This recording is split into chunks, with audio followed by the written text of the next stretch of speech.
Demodocus sings of the wooden horse. For 10 long years the Greeks laid siege to Troy, and for 10 long years the Trojans resisted. For 10 long years the Greeks had been away from their homes and families, and many of the bravest among them had died in battle. And why had they endured these 10 years of hardship and bitter loss? Why, because of nothing more than the hurt pride. Lovely Helen, daughter of mighty Zeus and wife of King Menelaus of Sparta, had run off to Troy with Paris, the Trojan prince. For 10 years the Greeks had been fighting to win her back. Many of the Greeks had begun to question the sense of carrying on. It seemed crazy to give up so much for such a small matter of pride. Morale was low, and their hearts were turning to home, where their families would be growing old without them. At the same time, it seemed a horrible waste to give up the fight and to return home empty-handed after so many years. So it was then that they decided to try cunning where brute force had failed. It was Odysseus who thought up the idea. With Athena's help, the Greek carpenter Ephius built an enormous wooden horse. It was as tall as a house, with a huge hollow belly. Odysseus selected comrades climbed inside, armed to the teeth. They pulled shut the small trapdoor that was invisible from the outside. Once they were inside, the rest of the Greeks dismantled their camp, boarded up their ships, and sailed away from Troy. It seemed that the siege was over. So the Trojans thought. They watched the last of the Greek ships disappear over the horizon, and then throw open the gates of their city, and descend on the Greek camp in triumph. At first, they were not sure what to make of the enormous wooden horse. There were those who were distrusted the Greeks entirely and believed it must be a booby trap. They argued that they should burn it or hurl it over the cliffs, but they were shouted down amid the noisy celebrations. Nevertheless, it was a nerve-wracking time for the men inside. The Trojans attached strong ropes to the horse and dragged it back to their city as a prize of war. Whenever they stopped, the Greeks inside fell over each other with the clang and clatter of armor and swords. They were sure their enemies must have heard them, but the Trojans heard nothing above the sound of their songs and chants. Finally, the Trojans dragged the horse to the temple in the middle of their city, intending to offer it to the gods in gratitude for their victory. It proved to be a fateful offering. That night when the city was deep in sleep after its joyous celebrations, Odysseus and his comrades slid down from the horse on a rope and silently killed the Centaurs who lay in a drunken stupor along the city walls.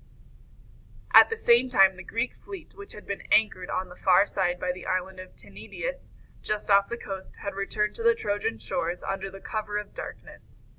Odysseus and his men threw open the city gates and let in their main army, and the wholesale slaughter and burning began. The Greeks overcame all resistance by surprise and took their revenge without mercy. Bloody corpses soon lay heaped up on the streets, and the night sky over the city was lit by the blazing flames that devoured its buildings. Odysseus, with Menelaus at his side, led the assault on Diphilopudus' place, where Helen was housed. They killed Diphilopudus, and all the guards seized the lovely Helen, ransacked the palace, and set it alight. White-haired Priam, venerable king of Troy, was butchered on the altar by Neoptolemus, Achilles' son. Everywhere terror and destruction reigned. The Greeks carried away all the riches of Troy, leaving behind only rubble and ashes. And Helen, the cause of so much bloodshed and bitter loss, returned to Sparta in triumph with her husband Menelaus. There she is served by Trojan slaves and feasts on the spoils of war. As for the rest, their stories are all told. Some, like old Nestor, Neoptolemus, and Menelaus himself, are back in their kingdoms enjoying the fruits of war and peace. Others, like Agamemnon, brother of Menelaus and overlord of all of Greece, returned home only to meet with dreadful death. Others still perished on the sea. Only Odysseus is unaccounted for. There are rumors of his death, and even a tale that he is imprisoned on Calypso's enchanted island. Who can tell which is the truth? Even today, of the fate of Odysseus, wisest and bravest of all Greeks, remains unknown, and many remain hidden until the end of time. So Demodocus sang of Odysseus as Odysseus had requested, and his song was so beautiful and his subject so terrible that when he had finished, his audience stayed silent on the verge of tears. For who could listen to such lovely music and hear of the death of white-haired Priam and not be deeply moved? But for Odysseus himself, the song was too painful to bear. It brought back vivid memories of dear lost comrades and sights so horrible that he had chosen to forget them. Tears streamed from his eyes while Demodocus sang, and again Alcinous saw the intense effect of the song on his mysterious guest. "Fellow Phoenicians," said the king, in the hush that followed the song, "I see that our guest is lost in sorrow. When Demodocus sang earlier of the fight between Odysseus and Achilles, I saw how sad he was to hear it." Here Alcinous turned to Odysseus and placed a fatherly hand on his shoulder. "Dear guest and stranger, we've given you the best of everything we have, and we've prepared a fine ship to carry you home. All I ask in return is that you now tell your story as promised to last night. Who you are, where do you come from, where do you come from, and where have you been wandering these past 20 years?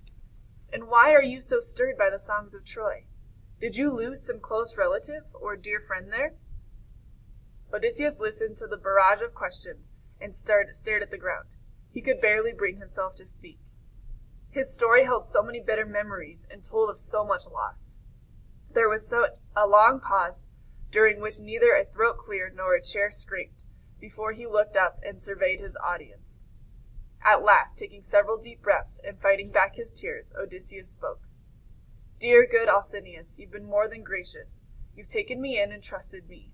You've fed me, clothed me, and entertained me royally, and you've provided a ship to carry me home.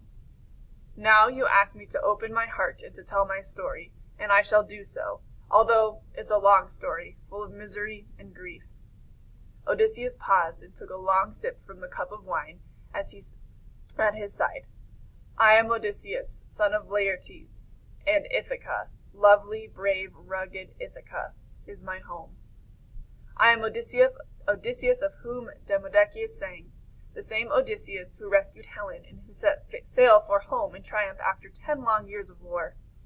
Of the Trojan War, enough has already been said. It's a story that everyone knows. I shall tell you of my own story, the story of my wanderings, of the 10 years that I've spent trying to get home.